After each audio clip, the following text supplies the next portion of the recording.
My sister grabbed a cake knife at her own baby shower, pointed it at my pregnant belly, and screamed, "This is my day."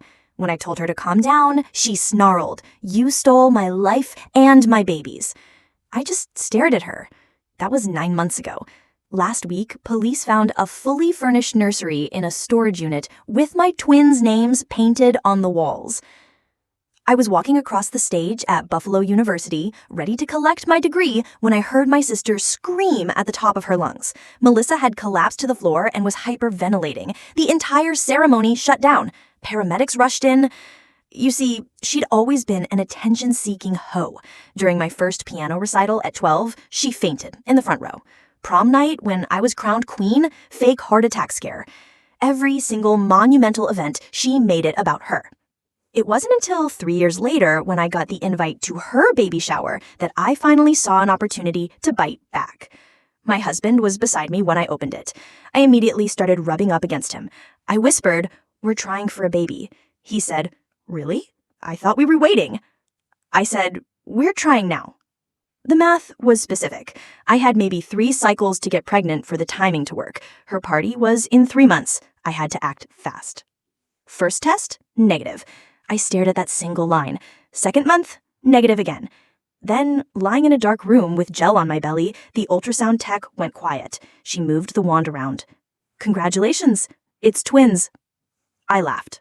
Actually laughed. The next few months, I became Melissa's biggest cheerleader. Anything to hype her up for what she thought would be her big moment. "Oh my gosh, girl, you need a countdown on Instagram. I'll design it." I posted daily, 5 months until my sister becomes a mom. Then she posted her baby name online, Delphine Aurora. A name I'd written in my diary at 15. A name I'd never told a soul about. That bitch had been through my room. So, the morning of her party, I smiled extra sweet while curling her hair. If only one of us got to be pregnant, I'm glad it's me. Even Mom said it was better this way, since I'm the prettier sister, the photos would actually be worth framing. "You deserve this. No interruptions this time," she said. "This is my day." Absolutely. Well, if there's one thing my bitch sister can do, it's plan a good party. Beautiful balloons, a 3-tier cake. Even though everyone already knew from her post it was a girl, she insisted on doing the whole reveal again. I wore a loose dress, but you could see my bump if you looked closely. Nobody was yet, until Melissa pulled Mom aside. God, look at Sarah. She's gotten huge. If I didn't know better, I'd think she was the pregnant one. Mom laughed. "Well, you've always been the thin one, honey. Good thing for the photos." Then the countdown started. 3, 2, 1, pop! Pink confetti everywhere. "It's a girl!" Melissa screamed. TBH, I was ready to stand up and ruin the whole mood with my announcement, but my morning sickness hit hard. I ran to the bathroom, hand over mouth. When I came back out, everyone was staring at me with concern. The words tumbled out. Sorry, it's just the twins. They've been making me so sick. 6 weeks with twins, and I can't keep anything down." Silence, then, "Twins? Oh my gosh, Sarah!"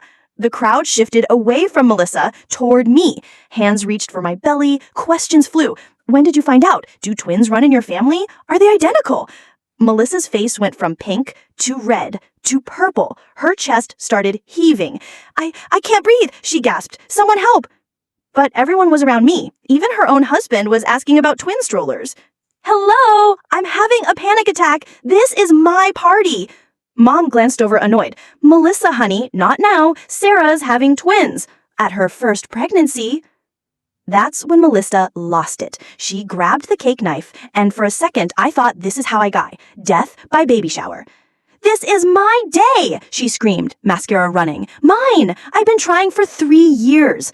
Ryan grabbed her wrist and twisted the knife out of her hand. It clattered to the floor. Melissa dropped to her knees, wailing so loud the neighbors probably heard. "You ruined everything! You always ruin everything! This was supposed to be my special day!" Mom rushed over, rocking her back and forth, completely ignoring me standing there in shock with my hand on my belly. At least 10 people had their phones out recording. Daniel grabbed my arm and pulled me toward the door, telling me we needed to leave before things got worse. That's when Mom stormed over and slapped me, hard. The sound echoed through the whole room like a gunshot. "You selfish bitch! You couldn't let Melissa have one single day without making it about you!" The room went dead silent, except for Melissa's crying. My cheek burned like fire. Daniel stepped in between us. "Back the hell off, or I'll call the cops." Grace appeared beside me. "If anyone lays a hand on her again, I'm calling 911. Melissa suddenly bent over and threw up all over the floor. Ryan said they needed to go to the hospital immediately. She was having contractions from the stress. Mom pointed at me. "If she loses her baby, it's your fault." Melissa turned around as they walked her to the car. "If I lose my baby, I'll make sure you lose yours too." At least 10 people had their phones out recording her threat.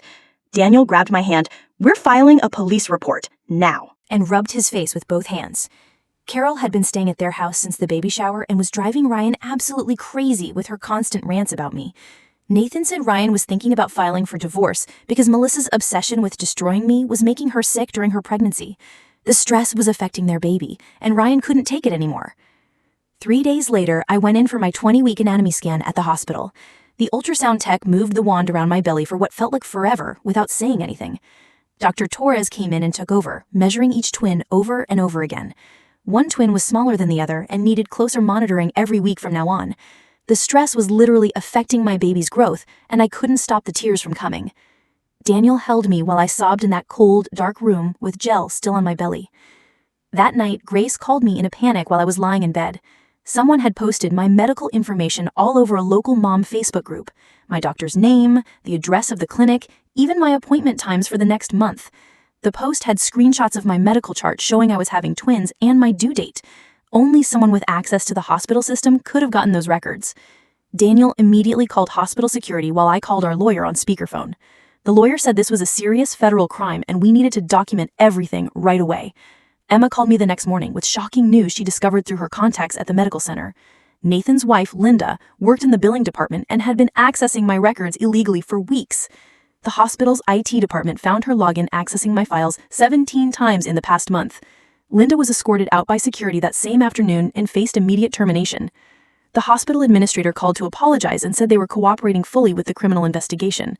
Nathan showed up at our door again that evening, completely devastated by what Linda had done. He had no idea she'd been helping Melissa and felt betrayed by his own wife. The next day, I got a text from Ryan that made my hands shake as I read it. He was apologizing for Melissa's behavior and admitted she'd been keeping a notebook since high school filled with ways to destroy me. He'd found it hidden in their closet with pages and pages of plans dating back years. Ryan was scared for their baby and was meeting with a custody lawyer the next morning. He offered to testify on our behalf if we needed him in court against Melissa. 3 weeks after the baby shower, everything exploded online when Melissa posted a completely made-up story on Facebook. She claimed I'd been stalking her for months and included photos she'd edited to make it look like I was following her. The post had fake text messages she'd created showing me threatening her and her baby.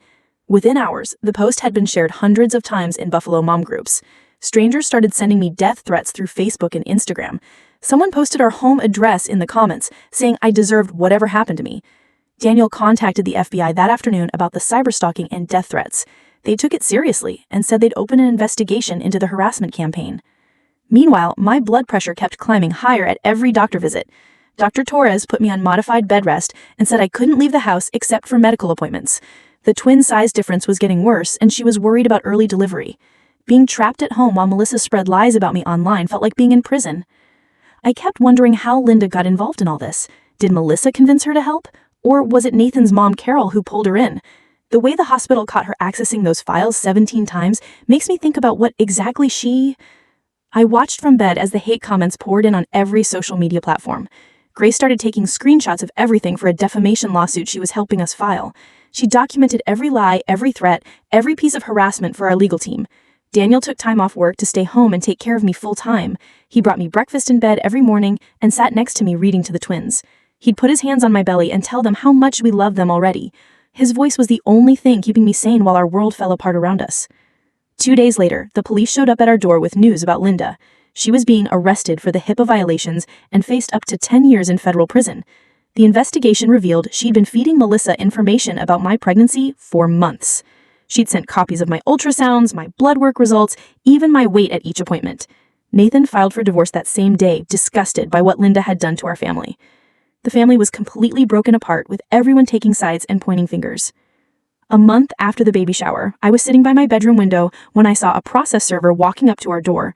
My heart sank as Daniel answered and took the thick envelope of papers. Melissa was suing both of us for alienation of affection and conspiracy to ruin her reputation. She was also suing for emotional distress and claimed we'd turned her family against her on purpose.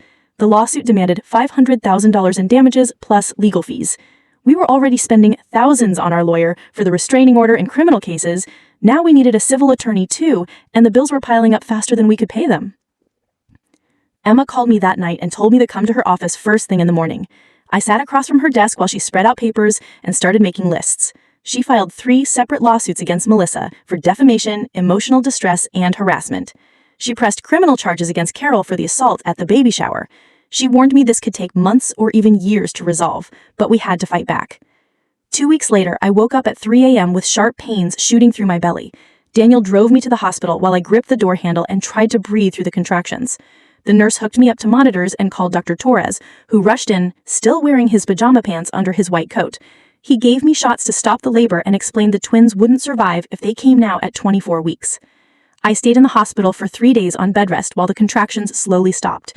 Melissa posted on Facebook about karma catching up to me while I was still hooked up to the monitors. Ryan showed up at my hospital room the second day with flowers hidden under his jacket. He sat in the chair next to my bed and apologized for everything that had happened. He told me Melissa had been prescribed medication for her mental health but refused to take it. He was documenting everything for their divorce and keeping records of her behavior. 6 weeks after the baby shower, Grace organized what she called a support rally at our house. Cars filled our street and people I hadn't seen since college showed up with casseroles and baby gifts. My coworkers brought diapers, and our neighbors set up tables in the backyard. Everyone was talking about how crazy Melissa and Carol had become with their social media posts. We were all in the backyard when we heard screaming from the front yard. Melissa stood on our lawn, 8 months pregnant, yelling that I was turning everyone against her. Grace tried to guide her back to her car, but Melissa pushed her away. That's when liquid splashed onto the grass and Melissa grabbed her belly. The ambulance arrived 15 minutes later while she screamed that I had caused her to go into early labor. The next morning, Daniel and I sat at the kitchen table in silence while our phones buzzed with messages. Everyone was talking about how Melissa had delivered a healthy baby girl at the hospital. I felt relief that the baby was okay, even after everything that had happened between us. Carol called my phone that afternoon, and her voice was pure poison. She said Melissa had named the baby Delphina Aurora Sarah, adding my name just to spite me. Ryan texted me that he was refusing to sign the birth certificate until Melissa agreed to counseling. 2 months after the original baby shower, Grace threw me another one at her house. I was opening presents when a process server walked up and handed me papers. Melissa was seeking a restraining order against me, claiming I had caused her premature labor. The judge assigned to our case went to Carol's church, and Emma was furious about the conflict of interest. Despite all our evidence and Emma's arguments, the judge granted Melissa's restraining order against me. We couldn't be within 500 feet of each other, which would make our upcoming court dates complicated. Emma immediately filed for recusal and started the appeal process, but it would take weeks. That night, I lay in bed, feeling the twins kick and roll inside me. Daniel held me while I cried about what kind of world we were bringing our babies into. We were both exhausted from the constant legal battles and emotional warfare with my family. 10 weeks passed with lawyers filing papers back and forth while I grew bigger every day. Grace showed up at my door one morning carrying a dusty cardboard box from her garage. She'd saved all our childhood photos from when Carol threw them out years ago. I sat on the couch spreading them across the coffee table while she made tea in my kitchen. There was Melissa and I at ages 5 and 6, arms around each other at the beach, both missing front teeth and grinning. Another showed us in matching Halloween costumes she'd begged me to wear with her. Photo after photo of 2 little girls who actually loved each other once. My hands shook as I picked up one from my 8th birthday, where Melissa was helping me blow out candles. Her face lit up with genuine happiness for me. Grace sat down and rubbed my back while I cried. This wasn't about a baby shower or even favoritism anymore. This was mental illness destroying what used to be a real relationship. Ryan called that same afternoon with news that made my blood run cold. He'd filed for emergency custody of baby Delphine after finding a notebook where Melissa had written "Destroy Sarah" over and over for 20 pages. She'd also been refusing to take her prescribed medication and missed 3 psychiatrist appointments. The judge granted his petition immediately based on the evidence. When the custody officer showed up at Carol's house to serve the papers, Melissa completely lost it. She grabbed Delphine and ran to her car while Carol blocked the officer's path. They disappeared before anyone could stop them. Ryan was at the police station. Spread files across her desk showing assault, threats, harassment, and now kidnapping charges between them. The prosecutor was pushing for serious jail time given the pattern of escalation. Emma looked at me directly and asked if I was prepared to testify and potentially send my mother and sister to prison. The room spun as the weight of that hit me. Daniel grabbed my hand as I nodded yes. Nathan showed up at our apartment the next week, looking like he'd aged 10 years. His divorce from Linda was final, and he'd started seeing a therapist twice a week. He sat at our kitchen table and apologized for 30 years of enabling Carol's behavior and favoritism toward Melissa. He admitted he'd always known it was wrong, but chose the easy path of avoiding conflict. He cried when he told me he should have protected me better. 3 months after the baby shower, I was sitting in a deposition room answering questions about every incident when pain shot through my abdomen. The lawyer kept asking questions while I gripped the table edge. Another contraction hit, harder. Daniel jumped up as I doubled over. The stenographer called 911 while I tried to breathe through contractions that were coming fast. At the hospital, Dr. Torres worked quickly to stop the labor with IV medication. She checked the monitors constantly while explaining that the stress was triggering real labor at only 30 weeks. The twins needed more time. She managed to stop the contractions, but warned they could start again any moment. Meanwhile, Emma's appeal worked and the recusal was granted. A new judge reviewed everything and immediately threw out Melissa's restraining order against me.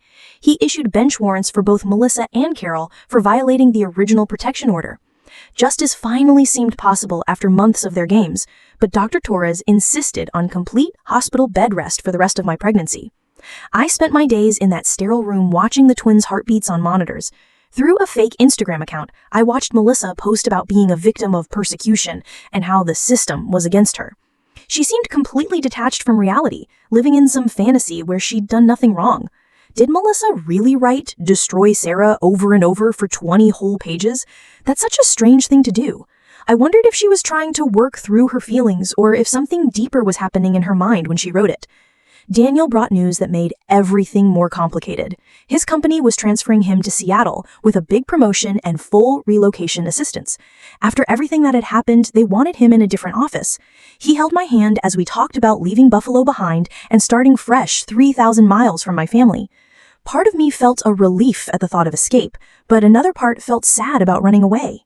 2 days later, Melissa showed up at the hospital claiming she wanted to apologize.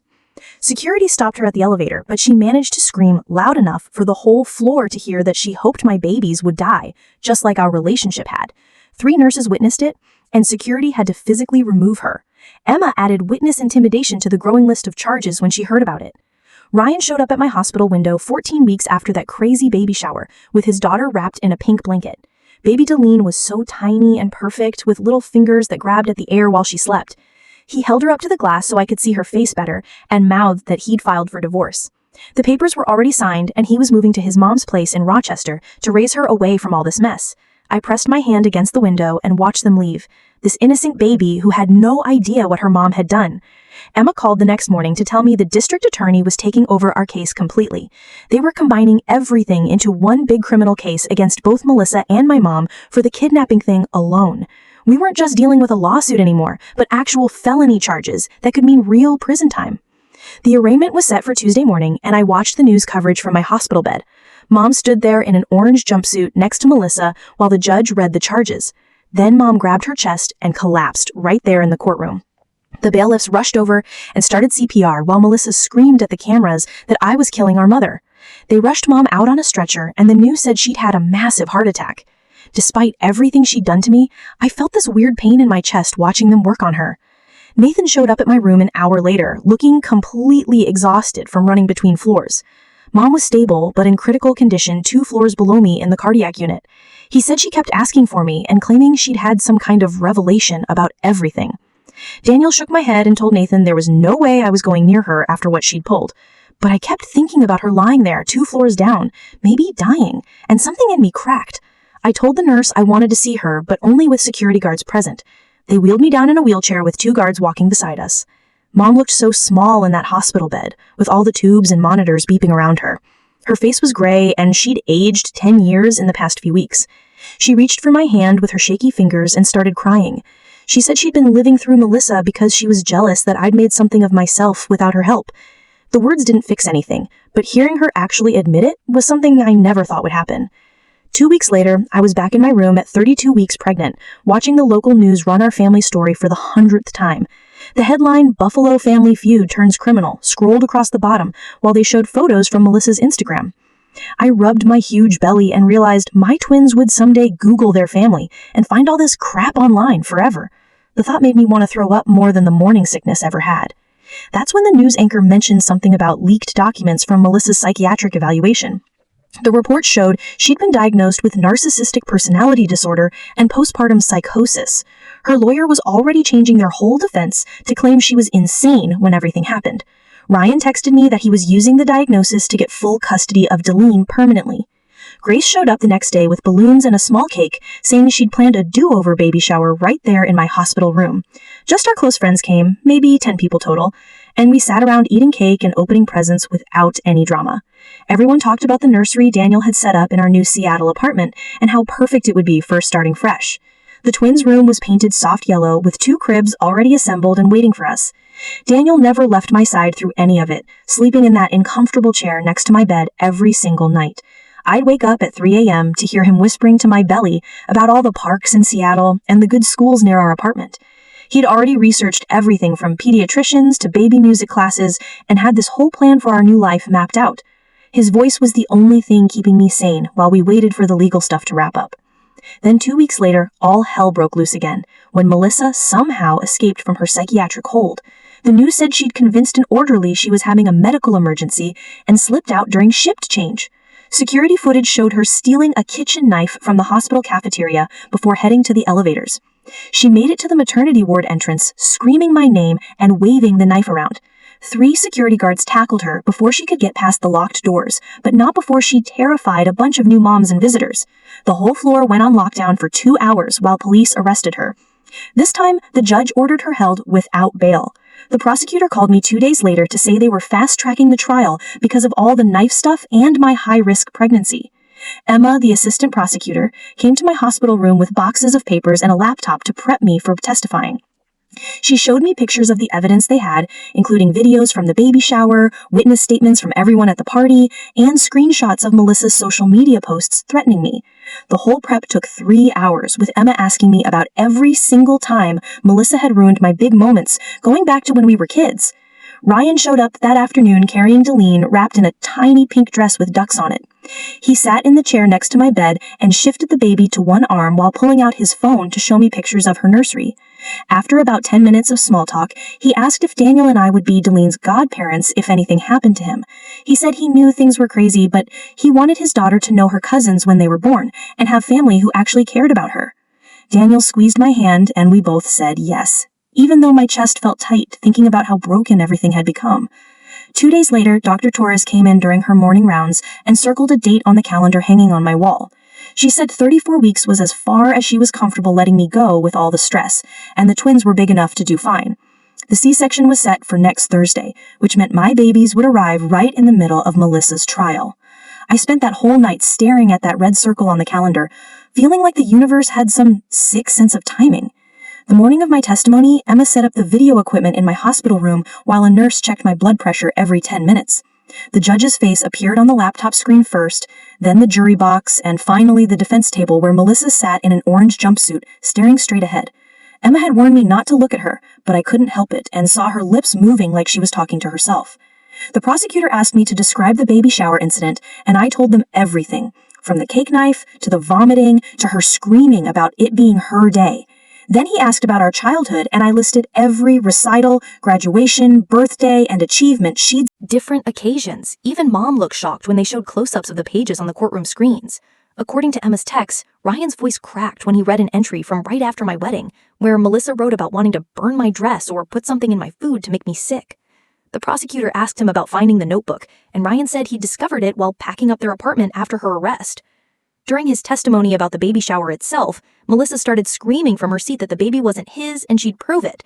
She yelled that she'd kill everyone who betrayed her, including me, the babies, Ryan, and anyone who took my side. The judge ordered her removed, but she kept screaming threats until 4 bailiffs dragged her out while she tried to bite one of them. The judge immediately ordered a psychiatric evaluation and said she'd be held at the state mental facility until further notice. 2 weeks later, the judge made it official. Melissa couldn't stand trial because she was too sick mentally. The court sent her to the state hospital for treatment that could take years. Carol's case went forward on its own since she was mentally fine, just mean. Daniel held my hand tight when we heard the news in our apartment. We both knew this was just the start of a long road ahead. The next morning, my doctor scheduled my C-section for exactly 35 weeks, since the twins weren't growing enough inside me anymore. Daniel and I spent that last night before surgery lying in the hospital bed together, talking about how we'd raise our babies away from all this crazy family stuff. We promised each other we'd break the cycle and give them normal childhoods, full of love, not drama and fights. When they wheeled me into surgery the next morning, Daniel suited up in scrubs and held my hand behind the curtain while they cut me open. At 7:23 a.m., our son was born, 3 pounds and crying loud. At 7:24 a.m., our daughter followed, even smaller, but fighting hard. Daniel cried when he held them for the first time, these tiny, perfect babies we'd made together. Through the recovery room window, I saw Nathan standing in the hallway with tears running down his face, finally getting to be a grandfather to babies who might actually know him. The nurses took our twins straight to NICU, where they'd need help breathing and eating for a while. 3 days after the birth, Nathan came to visit with news about Carol's trial. She'd been convicted of assault and harassment, but only got 2 years probation and mandatory therapy sessions. The judge banned her from contacting us unless we reached out first, which we never would. Nathan said she was finally starting to accept what she'd done wrong, but I didn't care about her redemption story. A week later, Emma brought mail to the NICU while I was holding my tiny son against my chest for skin-to-skin time. The letter was from Melissa's psychiatric facility, and my hands shook as I opened it. She'd written to apologize, but also to announce she was pregnant again with Ryan's baby from before their separation. Ryan showed up an hour later, completely broken by the news that he'd be tied to Melissa forever now, through 2 kids. The twins stayed in NICU for 3 full weeks, learning to breathe and eat on their own while getting stronger every day. Grace visited daily with updates on our Seattle house preparations, showing me photos of the nursery she'd painted soft yellow with clouds on the ceiling. She'd found us a great neighborhood with good schools and normal families who didn't assault each other at baby showers. Emma filed all the legal paperwork to make our move protected, transferring the restraining orders to Washington State, where the stalking laws were stronger.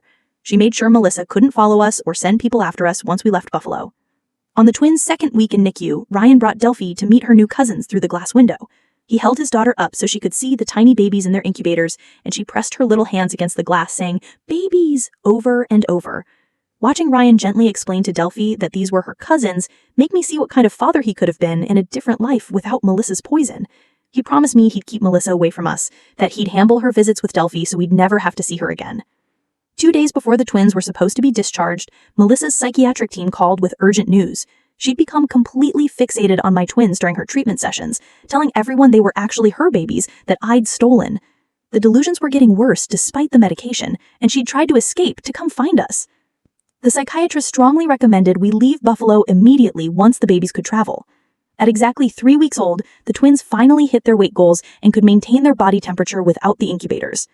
As Daniel signed the discharge paperwork, Nathan arrived with news that Linda had pled guilty to the HIPAA violations for accessing my medical records. She got 6 months in jail and lost her nursing license forever.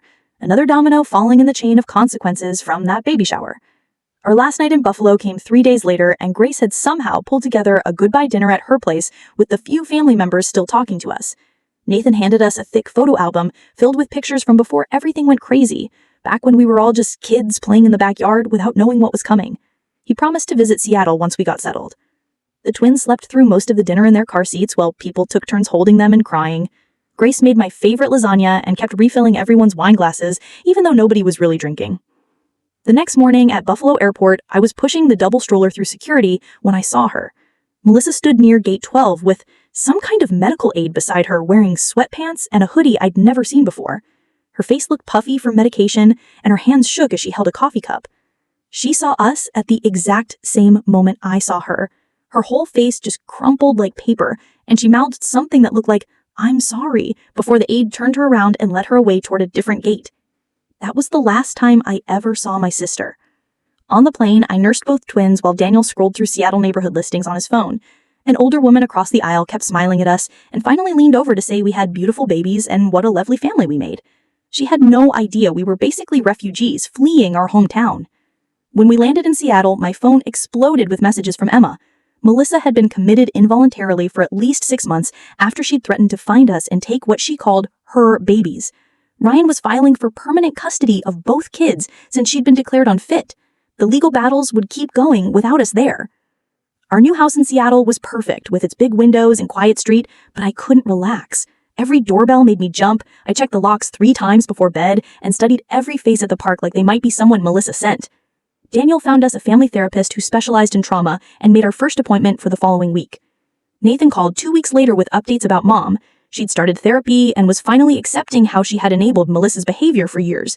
She'd written us a long letter that Nathan offered to read over the phone. It was actually remorseful, talking about how she'd failed both her daughters by playing favorites and creating this competition between us. A month into Seattle life, the twins smiled for the first time during a video call with Grace. Real smiles, not just gas. Grace started crying immediately, then I was crying, then Daniel was crying, all of us just sobbing at these tiny, perfect babies we'd made together. These moments reminded me why we'd fought so hard to protect them. Then Emma called with news that made my stomach drop. Melissa had lost the pregnancy during what they called a psychotic episode, where she had tried to cut the baby out herself because she believed aliens had put it there. They moved her to a long-term psychiatric facility upstate. Even after everything she'd done, I felt sick thinking about her lost baby and her broken mind. Ryan decided to move to Portland with Delphi and his new girlfriend, close enough for the cousins to grow up knowing each other, but far enough from Buffalo's poison. How did Melissa manage to see them at the airport if she was supposed to be in treatment? The timing feels so strange. Her standing there with a medical aid right when we were leaving town forever?